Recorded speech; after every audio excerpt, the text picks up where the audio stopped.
ಸುಮಲತಾ ಮಂಡ್ಯದಿಂದಲೇ ಸ್ಪರ್ಧಿಸೋದು fix. BJP ticket ಸಿಗದಿದ್ರು ಮಂಡ್ಯದಿಂದ ಸ್ಪರ್ಧಿಸ್ತಾರ? ಸುಮಲತಾ ಸ್ಪರ್ಧೆಯ ಹಿಂಟ್ ನೀಡಿದ್ರ ಡಿ ಬಾಸ್. ಹಾಯ್ ಹಲೋ ನಮಸ್ಕಾರ ವೀಕ್ಷಕರೇ, ಕರ್ನಾಟಕ ಟಿವಿಗೆ ಸ್ವಾಗತ. ನಾನು ಯೋಗೇಶ್ ಈಶ್ವರ್. 2019 ಲೋಕಸಭಾ ಚುನಾವಣೆಯಲ್ಲಿ ಮಂಡ್ಯ ಇಂಡಿಯಾದಲ್ಲಿ ಸುದ್ದಿಯಾಗಿತ್ತು. ರೆಬಲ್ ಸ್ಟಾರ್ ಅಂಬರೀಷ್ ಅವರ ಪತ್ನಿ ಸುಮಲತಾ ಅಂಬರೀಷ್ ಅವರು ಸ್ವಾಭಿಮಾನಿಯಾಗಿ ಮಂಡ್ಯವನ್ನು ಗೆದ್ದರು. ಸುಮಲತಾ ಅವರ ವಿರುದ್ಧ ನಿಂತಿದ್ದ ನಿಖಿಲ್ ಕುಮಾರಸ್ವಾಮಿ ಪರವಾಗಿ ಇಡೀ ಸರ್ಕಾರವೇ ಸಮರಕ್ಕೆ ಇಳಿತು. ಆದ್ರೆ ಡಿ ಬಾಸ್ ದರ್ಶನ್ ಈ ಹಾಲನ್ನ ಬೆಳಗ್ಗೆ ಎದ್ದ ತಕ್ಷಣ ತಪ್ಪದೆ ನೀವು ಕುಡಿದು ನಿಮ್ಮ ಮಕ್ಕಳಿಗೂ ಪ್ರತಿದಿನ ಕೊಡಿಸಿ. ಸಿರಿಧಾನ್ಯದಿಂದ ತಯಾರಾದಂತ ಹಾಲು, ಯಾವುದೇ ರಾಸಾಯನಿಕ ಬಣ್ಣ ಬಳಸದೆ ತಯಾರಿಸಿದಂತ ಜೀನಿ ಸಿರಿಧಾನ್ಯಗಳ ಹಾಲು. ಮತ್ತು ರಾಖಿ ಬಾಯಿ ಯಶ್ ಜೊತೆಗೆ ಅಂಬರೀಷ್ ಅವ್ರ ಮೇಲೆ ಇದ್ದಂಥ ಅಭಿಮಾನ ಫಲಿತಾಂಶವನ್ನು ಬದಲಿಸ್ತು. ಸುಮಲತಾ ಗೆದ್ದರು. ಆದರೆ ಇದೀಗ ಗೆದ್ದ ಬಳಿಕ ಬಿಜೆಪಿಗೆ ತಮ್ಮ ಬೆಂಬಲವನ್ನು ಸೂಚಿಸಿರುವಂಥ ಸುಮಲತಾ ಅವರಿಗೆ ಮಂಡ್ಯ ಟಿಕೆಟ್ ಸಿಗುತ್ತಾ? ಕುಮಾರಸ್ವಾಮಿ ಅವ್ರನ್ನೇ ಮಂಡ್ಯದಿಂದ ಸ್ಪರ್ಧಿಸಿ ಅಂತ ಬಿಜೆಪಿ ಹೈಕಮಾಂಡ್ ಅಂದರೆ ಪ್ರಧಾನಿ ನರೇಂದ್ರ ಮೋದಿ ಅವರೇ ಹೇಳೋರೆ ಅನ್ನೋ ಚರ್ಚೆ. ಮಂಡ್ಯದಿಂದ ಗೆದ್ಗ ಬನ್ನಿ ನೀವು ಡೆಲ್ಲಿಗೆ, ಮಿನಿಸ್ಟರ್ ಆಗೋರಂತೆ ಅನ್ನೋಂಗೆ. ಹೀಗಾಗಿ ನಿಖಿಲ್ ನಿಲ್ಲಲ್ಲ ನಿಜ, ಆದ್ರೆ ಕುಮಾರಸ್ವಾಮಿ ಅವರ ಸುಲುವಾಗಿ ಬಿಡ್ತಾರ. ಮೊದಲೇ ಸುಮಲತಾ ಅವ್ರು ಅಂದರೆ ಅವ್ರಿಗೆ ತುಂಬ ಸ್ನೇಹ, ಹೀಗಾಗಿ ಅವ್ರು ನಿಂತ್ಕೋತಾರೆ ಮಂಡ್ಯದಿಂದ ಅನ್ನೋ ಚರ್ಚೆ. ಹಂಗನ್ಬಿಟ್ಟು ಕುಮಾರಸ್ವಾಮಿ ಅವ್ರಿಗೆ ಅವಕಾಶ ಮಾಡಿಕೊಟ್ಬಿಟ್ರೆ ಮೈತ್ರಿ ಅಭ್ಯರ್ಥಿಯಾಗಿ ಸುಮಲತಾ ಅವ್ರು ಹಿಂದೆ ಸರಿತಾರ, ಅಥವಾ ಸದಾನಂದ ಗೌಡ್ರ ಕ್ಷೇತ್ರಕ್ಕೆ ಬರ್ತಾರ, ಅಥವಾ ರಾಜಕೀಯದಿಂದಲೇ ಹಿಂದೆ ಸರಿತಾರ? ಸದ್ಯ ಡಿ ಬಾಸ್ ದರ್ಶನ್ ಅವರು ಮಂಡ್ಯದಲ್ಲಿ ನಡೆದಂಥ ಕಾಟೇರ ಸಿನಿಮಾದ ಕಾರ್ಯಕ್ರಮದಲ್ಲಿ ಸುಮಮ್ಮನಿಗೆ ಮತ್ತೊಮ್ಮೆ ಅವಕಾಶ ಮಾಡಿಕೊಡಿ ಅಂತ ಗುಡುಗವ್ರೆ ಅಭಿಮಾನಿಗಳಲ್ಲಿ. ಅಲ್ಲಿಗೆ ಸುಮಲತಾ ಅವರು ಎಲೆಕ್ಷನ್ ನಿಲ್ಲೋದು ಫಿಕ್ಸು.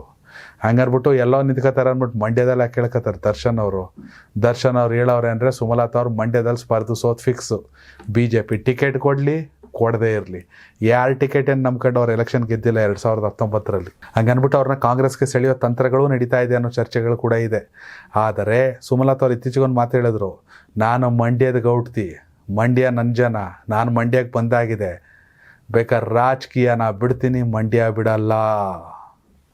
ಹೀಗಾಗಿ NDA ಮೈತ್ರಿಗೆ ವಿರುದ್ಧವಾಗಿಯೇ ಸುಮಲತಾ ಅವರು ಸ್ಪರ್ಧಿಸಬಹುದು. ಬಿಜೆಪಿಗೆ ಕೊಟ್ಟ ತಮ್ಮ ಬೆಂಬಲವನ್ನು ಹಿಂದಕ್ಕೆ ಪಡಿಬೋದು. ಒಂದು ವೇಳೆ ಪ್ರಧಾನಿ ಮೋದಿಯವರೇ ಕನ್ವಿನ್ಸ್ ಮಾಡೋರು ಅಂತ ಬೇರೆ ಕಡೆ ಬಂದ್ಬಿಟ್ರೆ ಜನನೂ ಒಪ್ಪಲ್ಲ. ಹೀಗಾಗಿ ಡಿ ಬಾಸ್ ದರ್ಶನ್ ಅವರು ಹೇಳಿರೋ ಪ್ರಕಾರ ಸುಮಮ್ಮನಿಗೆ ಮತ್ತೊಂದು ಅವಕಾಶ ಮಾಡಿಕೊಡಿ ಅಂದರೆ ಸುಮಲತಾ ಅವರು ಸ್ಪರ್ಧಿಸೋದು ಫಿಕ್ಸು ಮಂಡ್ಯದಿಂದ ಅನ್ನೋ ಲೆಕ್ಕಾಚಾರ. ಅಲ್ಲಿಗೆ BJP ಟಿಕೆಟು ಬೇಕಾಗಿಲ್ಲ, ಕಾಂಗ್ರೆಸ್ ಟಿಕೆಟಿಗೆ ನಾನು ಹೋಗಲ್ಲ ಅಂದರೂ ಕೂಡ ಸುಮಲತಾ ಅವರು ರಾಜಕೀಯವಾಗಿ ಅಂದರೆ ಲೋಕಸಭಾ ಚುನಾವಣೆಗೆ ಸ್ಪರ್ಧಿಸ್ತಾರೆ ಅನ್ನೋ ಚರ್ಚೆಗಳು ನಡೀತಾ ಇದೆ. ವೀಕ್ಷಕರೇ, ಮಂಡ್ಯದಲ್ಲಿ ಅಂಬರೀಷ್ ಅಂದರೆ ಮಂಡ್ಯ ಅಂದರೆ ಅಂಬರೀಷು, ಮಂಡ್ಯದ ಗಂಡು. ಹೀಗಾಗಿ ಅವ್ರ ಮೇಲೆ ಸಾಕಷ್ಟು ಅಭಿಮಾನ ಇದೆ. ಆದರೆ ಕಳೆದ 5 ವರ್ಷಗಳಲ್ಲಿ ಸುಮಲತಾ ಅವರು ಸಂಸದರಾದ ಬಳಿಕ ಏನೆಲ್ಲ ಅಭಿವೃದ್ಧಿ ಆಗಿದೆ ಅಂತ ಅವ್ರಿಗೆ ಗೊತ್ತು, ಮಂಡ್ಯ ಜನರಿಗೆ ಗೊತ್ತು. ಹೀಗಾಗಿ ಸುಮಲತಾ ಅವರು ರಾಜಕೀಯ ಪಕ್ಷಗಳ ಟಿಕೆಟ್ನ ಹೊರತಾಗಿ ಕೂಡ ಈ ಬಾರಿ ಚುನಾವಣೆಗೆ ಸ್ಪರ್ಧಿಸಬೇಕಾ? ಮಂಡ್ಯದಿಂದ ಮತ್ತೆ ಸಂಸದರಾಗಿ ಆಯ್ಕೆ ಆಗಲೇಬೇಕಾ? ಈ ವಿಡಿಯೋ ಬಗ್ಗೆ ನಿಮ್ಮ ಅಭಿಪ್ರಾಯ ಕಾಮೆಂಟ್ ಮಾಡಿ. ಧನ್ಯವಾದಗಳು. ಈ ಭೂಮಿ ಮೇಲೆ ತಾನಷ್ಟೇ ಉದ್ಧಾರ ಆದ್ರೆ ಸಾಕು, ಬೇರೆಯವ್ರನ್ನ ಬೆಳೆಸೋ ಉಸಾಬರಿ ನಮ್ಗ್ಯಾಕೆ ಅನ್ನೋರ್ ಸಂಖ್ಯೆನೇ ಜಾಸ್ತಿ. ಆದ್ರೆ ಕೆಲವರು ಮಾತ್ರ ತಾನು ಬೆಳೆಯೋದ್ರ ಜೊತೆಗೆ ತನ್ನವರನ್ನು ಕೂಡ ಬೆಳೆಸ್ತಾರೆ. ತಮಗಿಂತ ಎತ್ತರಕ್ಕೆ ಬೆಳೆಯೋಕೆ ಬೆಳಕಾಗ್ತಾರೆ. ಸಾಧಿಸುವ ಗುರಿ ಇದ್ದವ್ರಿಗೆ ದಾರಿದೀಪ ಆಗ್ತಾರೆ.